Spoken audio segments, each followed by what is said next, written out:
Disney just dropped a huge bombshell of an announcement. Let's dive in and talk about it.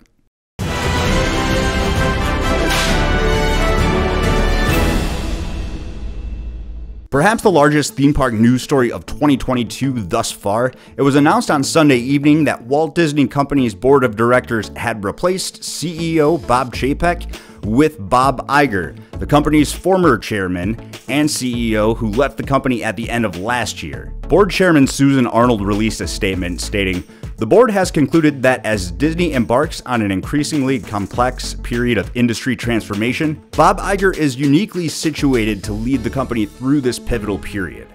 We thank Bob Chapek for his service to Disney over his long career, including navigating the company through the unprecedented challenges of the pandemic." The surprise change, or perhaps not so surprising as many would argue, comes at a tumultuous time for Disney.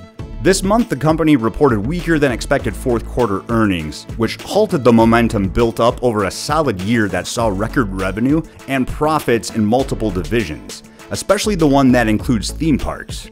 Disney's theme park business has recovered strongly since the pandemic shut down its venues across the world, but the parks division continues to pick up the slack for the increasing losses in their Disney Plus streaming service revenue. Chapek had said repeatedly that he expects the streaming business to be profitable by September 2024, and in the most recent quarter though, it lost $1.47 billion, which is more than twice the loss from the previous year.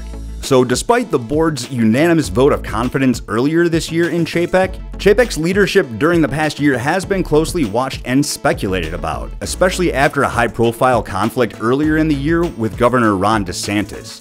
Making things even more uncomfortable was Chapek's awkward relationship with Bob Iger. Allegedly, Chapek resented what he viewed as Iger interfering in discussions with Disney's board about strategic decisions, as well as multiple interviews that Iger gave after Chapek had already taken over as CEO, in which Iger described himself as playing a key role in helping the company navigate the pandemic, according to the people familiar with the two men's relationships. Throw in an overwhelming public sentiment that Chapek was essentially making all the wrong moves for Disney Parks guests with the implementation of Disney Genie Plus and the park's reservation system, just to name a few examples. It's apparent that the writing had been on the walls for a while now in regard to Chapek being ousted as CEO. Now, I will say that I had an awesome few days at Disney back in September, and I personally don't have an issue with the park reservation system or Genie Plus, but that's probably because I'm always in the loop regarding any changes to things in the parks. But I completely understand why the majority of people are frustrated with the new processes that were implemented over the past 2 years. But I just wanted to be clear that I don't think they took anything away from the park experience for me personally, and even arguably enhanced my experience. Trust me, I was not a fan of Genie Plus at all when I heard it was announced, as I thought the former FastPass Plus system was outstanding.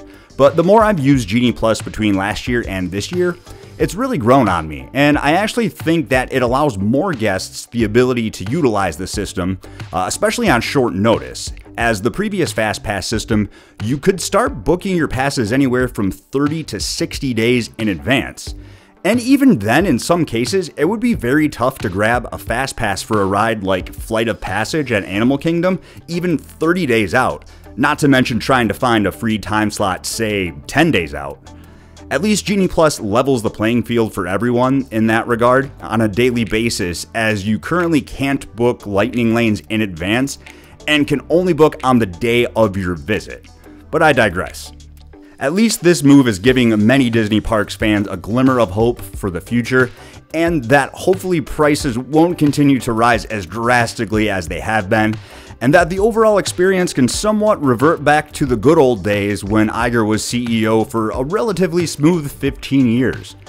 As with most people, I think it would be nice if they did get rid of the park reservation system, and I definitely wouldn't complain if they brought back the free FastPass Plus service. But only time will tell.